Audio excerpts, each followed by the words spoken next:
Africa's forests transformed from carbon sink to carbon source. Study finds alarming shift since 2010 means planet's three main rainforest regions now contribute to climate breakdown. Africa's forests have turned from a carbon sink into a carbon source, according to research that underscores the need for urgent action to save the world's great natural climate stabilizers. The alarming shift, which has happened since 2010, means all of the planet's three main rainforest regions, the South American Amazon, Southeast Asia, and Africa, have gone from being allies in the fight against climate breakdown to being part of the problem.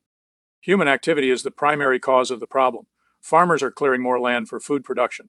Infrastructure projects and mining are exacerbating the loss of vegetation and global heating, caused by the burning of gas, oil, and coal, thereby degrading the resilience of ecosystems. Scientists found that between 2010 and 2017, African forests lost approximately 106 BNkg of biomass per year, which is equivalent to the weight of about 106 meters cars. The worst affected were the tropical moist broadleaf forests in Democratic Republic of Congo, Madagascar, and parts of West Africa. The study, published on Friday in Scientific Reports, was led by researchers at the National Center for Earth Observation at the universities of Leicester, Sheffield, and Edinburgh. Using satellite data and machine learning, they tracked more than a decade of changes in the amount of carbon stored in trees and woody vegetation.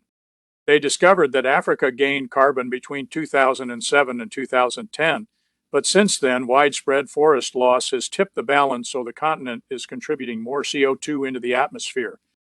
The authors said the results show that urgent action is needed to stop forest loss, or the world risks losing one of its most important natural carbon buffers.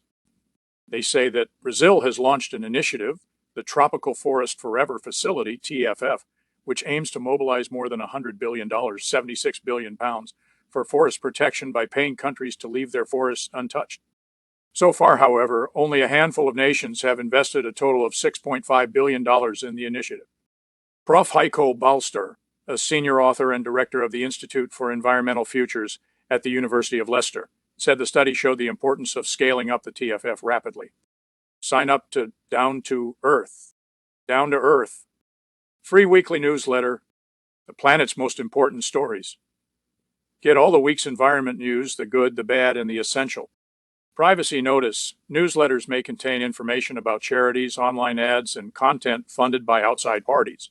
If you do not have an account, we will create a guest account for you on theguardian.com to send you this newsletter. You can complete full registration at any time. For more information about how we use your data, see our privacy policy. We use Google reCAPTCHA to protect our website, and the Google privacy policy and terms of service apply. Policymakers ought to respond by putting better safeguards in place to protect the world's tropical forests, Balster said. 4 years ago at COP26 in Glasgow, world leaders declared their intention to end global deforestation by 2030. But progress is not being made fast enough.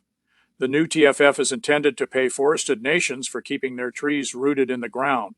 It is a way for governments and private investors to counteract the drivers of deforestation, such as mining for minerals and metals, and agricultural land take. But more countries need to pay into it to make it work.